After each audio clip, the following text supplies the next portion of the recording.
Breaking news Bharat లో China కొత్త virus లక్షణాలు బయటపడుతూ ఉన్నాయి.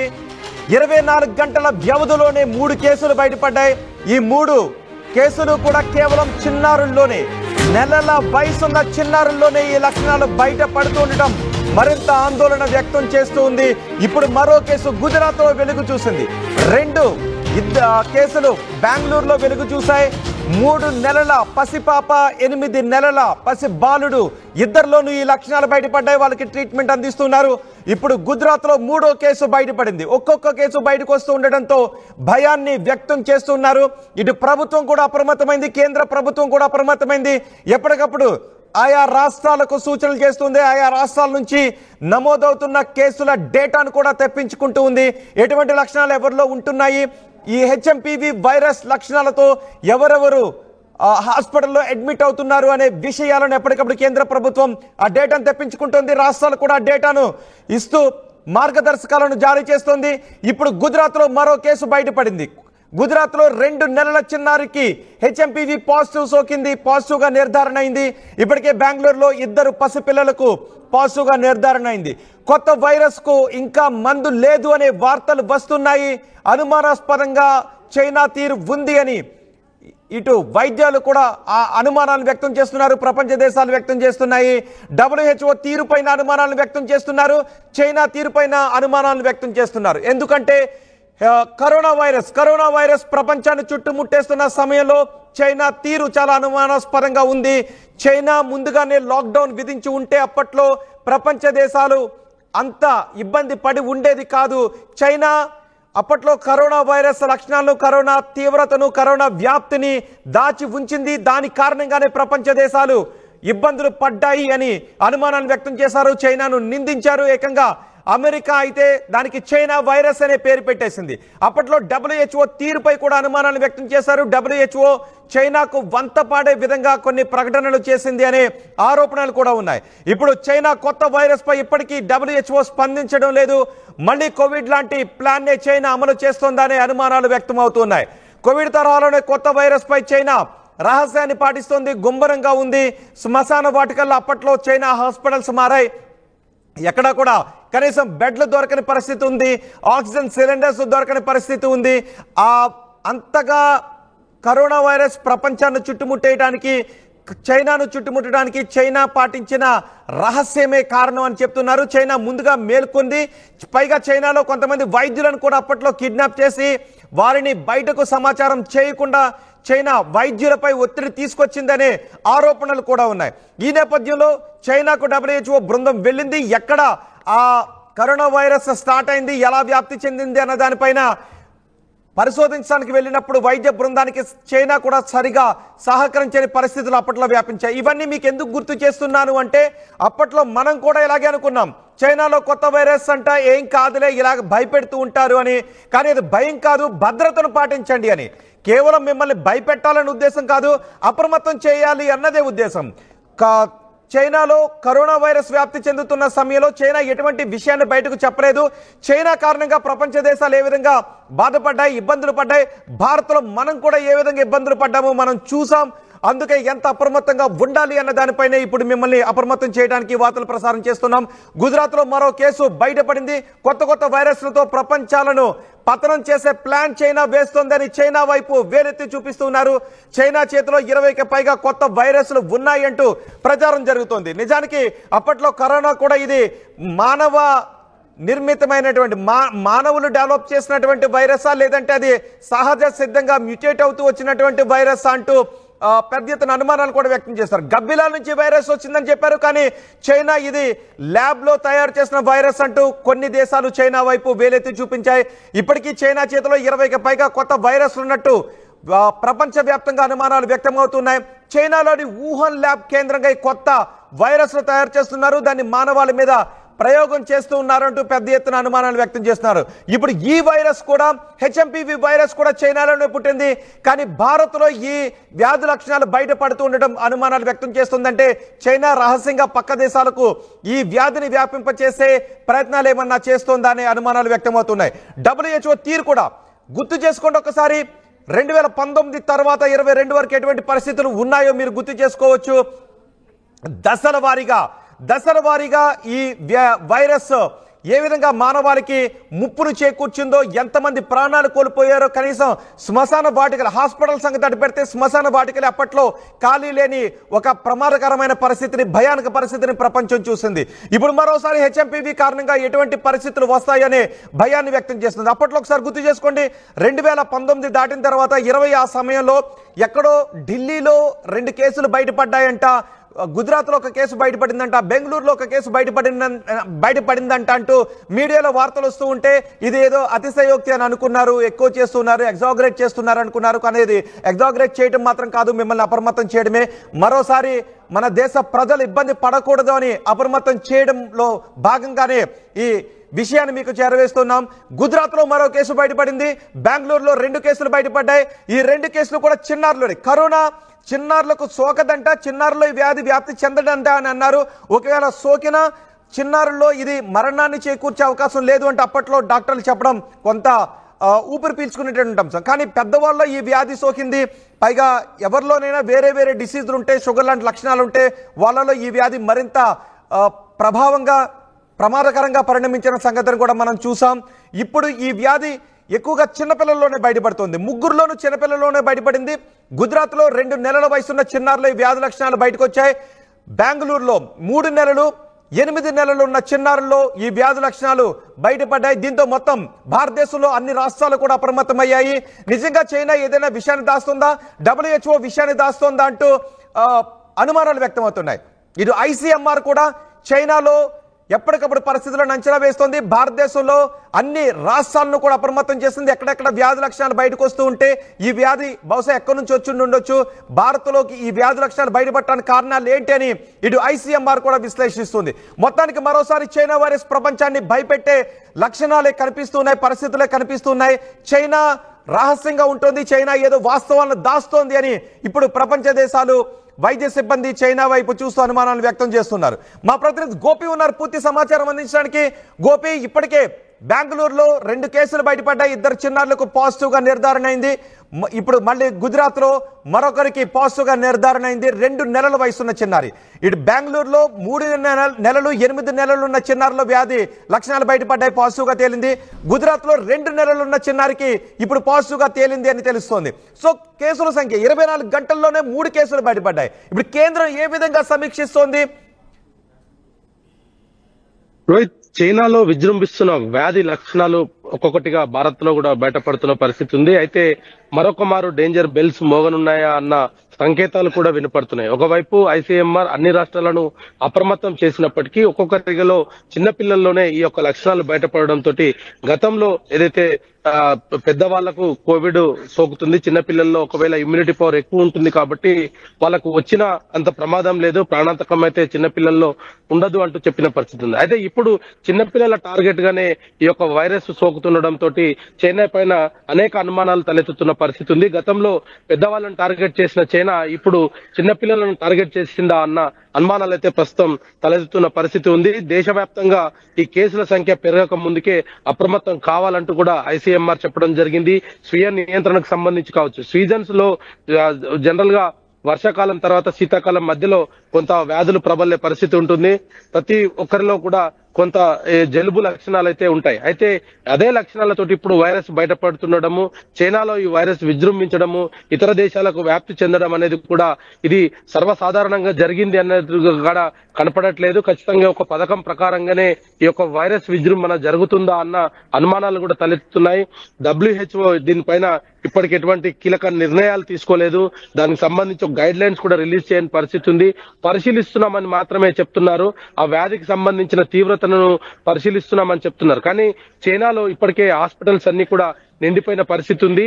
అయితే జలుబుతో స్టార్ట్ అయిన ఈ యొక్క వ్యాధి లక్షణాలు అతి తీవ్రమైన తలనొప్పి, ఒళ్ళు నొప్పులు, జ్వరంతో విపరీతమైన దగ్గు వస్తుండడంతో ఈ యొక్క వ్యాధి లక్షణాలు అయితే గుర్తించడం జరిగింది. సాధారణ జలుబుగానే దీన్ని పరిగణించినప్పటికీ దీంట్లో తీవ్రత స్థాయి అయితే పెరుగుతున్న పరిస్థితి ఉంది. అయితే ప్రాణాలకు ప్రస్తుతం ముప్పు లేదంటూ కూడా చెప్తున్నప్పటికీ కూడా దీంట్లో ఇంకా ఏదో అంతరం దాగి ఉంది అన్న అనుమానాలు అయితే తలెత్తుతున్నాయి. అయితే బెంగళూరులో ఒకే ఒక కేసు నమోదైందంటూ ఉదయం మనం చెప్పుకున్నాం. అయితే జనవరి 3నే ఈ యొక్క లక్షణాలతోటి ఒక కేసు ఆల్రెడీ బెంగళూరులో నమోదవ్వడం జరిగింది. విషయాలను దాస్తోంది. WHO కూడా కరోనా సమయంలో ఏదైతే దాపరికంగా ప్రవర్తించిందో, చైనాకు కొంత సపోర్ట్ చేసి ఉన్నట్టుగానే ప్రవర్తించిందో, ఇప్పుడు కూడా చైనా WHO ఏదో దాస్తూ ఉన్నాయని అనుమానాలు వ్యక్తం చేస్తున్నారు. సో వాటి విషయంలో కేంద్రం ఎటువంటి వ్యూహంతో ఉంది, ఎటువంటి ఆలోచనతో ఉన్నట్టుగా తెలుస్తోంది? ప్రస్తుతం WHO నుంచి ఎటువంటి ప్రకటనలు రాకపోయినప్పటికీ భారత ప్రభుత్వం మాత్రం ICMR గైడ్ లైన్స్ కొన్ని రిలీజ్ చేయడం జరిగింది. రాష్ట్రాల వారిని అప్రమత్తం చేసింది. కొంత ఈ లక్షణాలతోటి ఎవరైనా వస్తే ముందు జాగ్రత్తగా వాళ్ళని సపరేట్ వార్డ్ లో ఉంచాలనేది మాత్రం అన్ని రాష్ట్రాలకు కేంద్ర ప్రభుత్వం అయితే చెప్పడం జరిగింది. అయితే దీంట్లో వ్యాధి లక్షణాలు కావచ్చు, వాళ్ళ తీవ్రతను కావచ్చు, వీటన్నిటిని మాత్రం ప్రస్తుతం కొంత పరిశీలిస్తున్నప్పటికీ ICMR గైడ్ లైన్స్ అన్ని రాష్ట్రాలకు చెప్పినప్పటికీ కూడా కొంత ప్రజల్లో అప్రమత్తం అయితే ఉండాల్సిన పరిస్థితి ఉంది. ఉదయం ఒక కేసుగా నమోదైన పరిస్థితి మధ్యాహ్నానికి 3 కేసులు నమోదవడం జరిగింది. అది కేవలం చిన్నపిల్లల్లోనే నమోదవుతుండటంతో కొంత పానిక్ అవ్వాల్సిన పరిస్థితి అయితే ఉంది.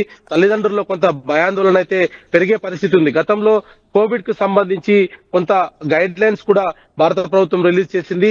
అయితే ఇప్పుడు ముందస్తు భాగంగా ఏదైతే సీజనల్ వ్యాధులతో పాటు ఈ యొక్క HMPV వ్యాధి వ్యాప్తి చెందుతుండటంతో కొంత మాస్క్ ధరించడం కానీ, ఇతరులకు కొంత దూరంగా ఉండడం కానీ చేయడం మంచిది అనేది కూడా ప్రస్తుతం ICMR గైడ్ లైన్స్ అయితే విడుదల చేయడం జరిగింది. మరి WHO నుంచి ఎటువంటి ప్రకటన రావట్లేదు. చైనాకు సంబంధించిన అంశం పైన గతంలో కోవిడ్ సమయంలో కూడా వరల్డ్ హెల్త్ ఆర్గనైజేషన్ ఎటువంటి ప్రకటన చేయకపోవడము, అదేవిధంగా వాళ్ళు పర్యటనకు వెళ్లిన తర్వాత అక్కడ ఉన్న పరిస్థితులను కూడా ప్రపంచానికి తెలియనివ్వకుండా కొంత గోప్యత వ్యక్తం చేశారు. ప్రస్తుతం కూడా WHO అదే పనిలో ఉంది.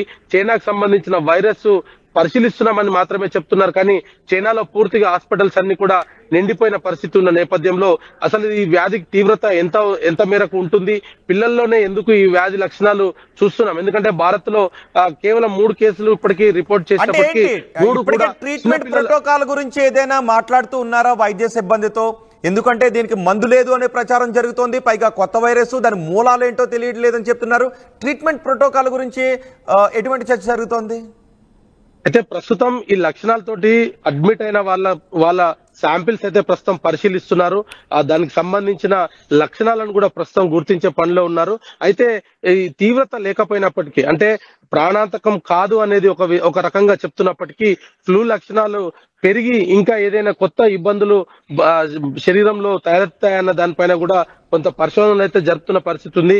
కొత్త వైరస్ కావడంతో దీనికి ఎటువంటి ట్రీట్మెంట్ చేయాలి అంటే, సాధారణంగా జలుబు లక్షణాలు ఉండడంతో జలుబుకు సంబంధించిన ట్రీట్మెంట్ ప్రస్తుతం చేస్తున్నారు. అయితే 3వ తేదీన ఎవరైతే బెంగళూరులో మొదటి కేసు కర్ణాటకలో నమోదైన తర్వాత ఆ బాలునికి క్యూర్ అయి ఇంటికి పంపించాం, డిశ్చార్జ్ చేశామని చెప్తున్నప్పుడు అతనిలో ఎటువంటి లక్షణాలు ఉండే అతనికి ఇచ్చిన వారిని ప్రత్యేకమైన పరిశోధనలు చేస్తున్నారు. వాళ్ళకి సంబంధించి కొన్ని టెస్టులు చేస్తున్న నేపథ్యంలో ఈ వైరస్ ఒక్కొక్కరిలో బయటపడుతున్న పరిస్థితి ఉంది. అయితే జనవరి 3 కేసుకు సంబంధించి కూడా జనవరి 3న ఈ కేసుకు సంబంధించి ఇప్పటికే ఇటు ICMR కూడా దాన్ని కూడా పరిశీలిస్తున్న పరిస్థితి ఉంది. ఎటువంటి లక్షణాలతోటి ఆ బాబు జాయిన్ అయ్యాడు, ఆ పాపకు సంబంధించిన లక్షణాలు ఏ విధంగా ఉండే, దానికి ఎటువంటి ట్రీట్మెంట్ చేశారన్న దానిపైన కూడా ప్రస్తుతం ఆరా తీస్తున్నారు.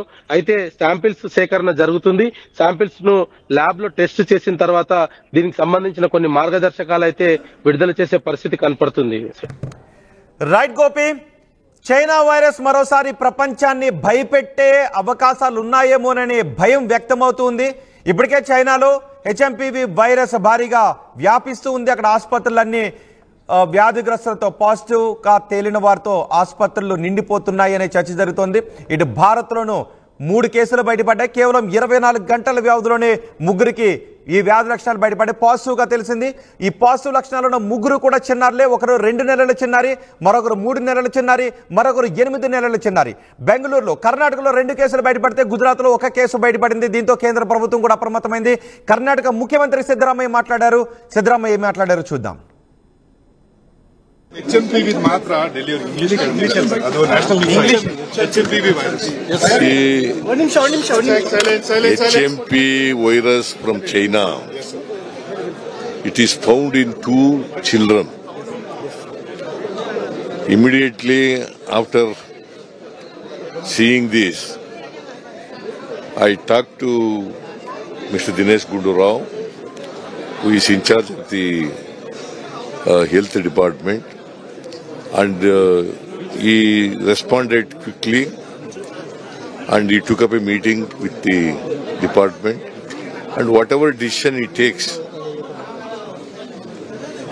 the government will implement it, and the government will take all precautionary measures to implement and to prevent. Siddaramaiah చెప్తున్నారు, మేము అప్రమత్తంగానే ఉన్నాము, వైద్యాధికారులకు ఆదేశాలు కూడా జారీ చేశాం ఎలాంటి పరిస్థితులను ఎదుర్కోవడానికని సిద్ధరామయ్య చెప్తున్నారు. అయితే పిల్లలు తల్లిదండ్రులు ఎటువంటి ప్యానిక్ కు గురి కావాల్సిన అవసరం లేదు అని డాక్టర్లు చెప్తున్నారు. కానీ జాగ్రత్తలు మాత్రం తీసుకోండి. జాగ్రత్తలు తీసుకోవడం ద్వారానే ఈ వ్యాధిని వైరస్ మనం కట్టడి చేయొచ్చు, అదుపులో ఉంచవచ్చు. సో డాక్టర్లు ఏం చెప్తున్నారు ఒకసారి చూద్దాం. పేరెంట్స్కి ఎస్పెషల్లీ ఎడ్యుకేషన్ ఇన్స్టిట్యూషన్స్కి ఒకవేళ గనక ఇంట్లో పిల్లాడికి 1-2 రోజుల్లో జ్వరం తగ్గట్లేదు అని అంటే ఇమీడియట్గా స్కూల్ బంద్ చేయండి. ఏం పర్లేదు, 2-3 రోజులు నష్టం ఏం లేదు అని ఇంట్లో ఉండనండి. మంచి పోషకాహారం ఇవ్వండి, మంచి వైటమిన్ సి నిమ్మరసం తాగించండి, నీరు హైడ్రేషన్ వెరీ ఇంపార్టెంట్ అండి. వైటమిన్ సితో పాటు నీరు ఎక్కువగా తాగించండి. వాడికి వైటమిన్ డి ఎండలో కొద్దిసేపు కూర్చోబెట్టండి. వైటమిన్ డి సప్లిమెంట్స్ ఉంటాయి అవి ఇవ్వండి, బి కాంప్లెక్స్ ఉంటాయి అవి ఇవ్వండి. ఇప్పుడు చేయవలసింది కిమ్ కర్తవ్యం ఇమ్మీడియట్గా అంటే నేను చెప్పాను షార్ట్ టర్మ్ అండ్ లాంగ్ టర్మ్గా మేనేజ్ చేయాలని. దాని డ్యామేజ్ షార్ట్ టర్మ్ లాంగ్ టర్మే, మన మేనేజ్మెంట్ షార్ట్ టర్మ్. ఇమ్మీడియట్గా చేయవలసిన రోల్ ఎవరి దగ్గర ఉంది అంటే ఎడ్యుకేషనల్ ఇన్స్టిట్యూషన్స్ అండ్ పేరెంట్స్. తల్లిదండ్రుల చేతిలో, ఎడ్యుకేషనల్ ఇన్స్టిట్యూషన్ చేతిలో ఉంది. ఇది గనక మనం మిస్ అయితే సమాజంలో గాడి తప్పినట్టే. మీరు ఇంతకుముందు చెప్పినట్టు 14 years లోపల ఉన్న పిల్లలు దెబ్బతినే అవకాశం ఉంటుంది. వాళ్ళ చిన్న చిన్న శ్వాసగొట్టాలు, ఊపిరితిత్తుల్లో సూక్ష్మ శ్వాసగొట్టాలు దెబ్బతినే అవకాశం ఉంటుంది. తద్వారా ఎయిర్ ట్రాపింగ్ అని అంటాం, నిమోనియాస్ అంటాం, ఇవన్నీ కూడా వచ్చి హాస్పిటల్ అడ్మిషన్ అయ్యే అవకాశం. అదే జరిగింది చైనాలో ఇప్పుడు 3 రోజుల క్రితం, వారం రోజుల క్రితం అదే జరిగింది. అది మన భారతదేశంలో తీసుకురావద్దు అంటే ఫస్ట్ ఎవరు ఏం చేయాలి? Number 1 parents, number 2 education institutions, number 3 media, number 4 doctors. ఇది ఒక టీమ్గా ఫామ్ చేయాలి గవర్నమెంట్. ఇమ్మీడియట్గా government has to form immediate committee. ఈ 4 బాడీస్ని ఉండి మానిటర్ చేస్తుండాలి. ఎందుకంటే ఇక్కడ నుంచి బ్లాస్ట్ అయితేనే అది వేరే వాళ్ళ దగ్గర పోతుంది. కరోనాలో ఇది మనం చేయలేము. మనం కనుక్కునే లోపలే శవాలన్నీ మనకు కనపడ్డాయి. ఆ ప్రమాదాలు వస్తాయా అనంటే ఎస్, అది వైరసే ఇది వైరసే. దాని పాత్వే ఇమ్యూన్ సిస్టంలో ఒకటే, దీని పాత్వే ఇమ్యూన్ సిస్టమ్ ఒకటే. అది సైటోకిన్ స్ట్రామ్ తెప్పిస్తుంది, ఇది కూడా సేమ్ సెల్స్ని వాడుకుంటుంది బాడీలో. ఇమ్యూనాలజిస్ట్గా, పల్మనాలజిస్ట్గా అప్రమత్తంగా ఉండాలి అని మాత్రం చెప్తున్నాను. ఖచ్చితంగా మాస్క్ పెట్టుకొని బయటికి వెళ్ళండి. మళ్ళీ చెప్తున్నాను, చాలామంది అంటారు కోవిడే లేదు కదా మాస్క్ అంటారేంటి డాక్టర్ గారు, మళ్ళీ ఇలా ఏంటి ఎలా పెడుతున్నారు అని. మిమ్మల్ని మీరు కాపాడుకోవడానికి ఏమేమి చెయ్యాలో అది చెయ్యండి. ఫస్ట్ థింగ్ చేయవలసింది మాస్క్, ఫేస్ మాస్క్. నెంబర్ 2 అతి కీలకమైనది హ్యాండ్ వాషింగ్ చాలా క్లియర్గా చేయండి. ఇప్పుడు నా దగ్గరకు వచ్చారు, మీరు నా హాస్పిటల్లో మాట్లాడుతున్నారు, వెళ్ళే ముందర శానిటైజ్ చేసుకొని వెళ్ళాలి. అది తెలియకుండా ముక్కు దగ్గర చేతి దగ్గర పెట్టుకున్నారు. ఇక్కడ ఉందా లేదా డాక్టర్ గారు అంటే నేను ఎలా చెప్పను?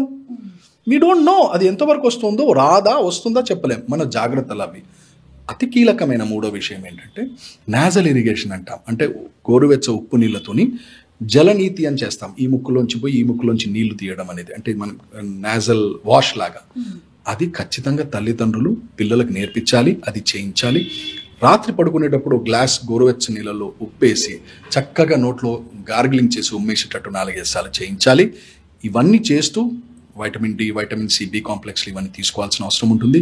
ఇవన్నీ చేసినట్టయితే ఆ వైరస్ సోకినా కూడా అది నేను ఇంత ముందన్నట్టు చాలా వీక్ వైరసే, కానీ దాని బలం ఎక్కడొస్తుంది? మన వీక్నెస్ దాని బలం. అది మనం ఇవ్వకూడదు. మనం టఫ్గా ఉండాల్సిన అవసరం ఉంటుంది. 5 రూపాయలకి ఏమొస్తుందమ్మా? 5 రూపాయలకి ఏమొస్తుందా? 5 రూపాయలతో శాస్త్రీ బామ్ కొత్త ప్యాక్ వస్తుంది. జలుబు, తలనొప్పి, ఒళ్ళనొప్పులు అన్నిటికీ రిలీఫ్ ఇస్తుంది. బాస్, శాస్త్రీ బామ్ 5 రూపాయల ప్యాక్ రిలీజ్ అయింది.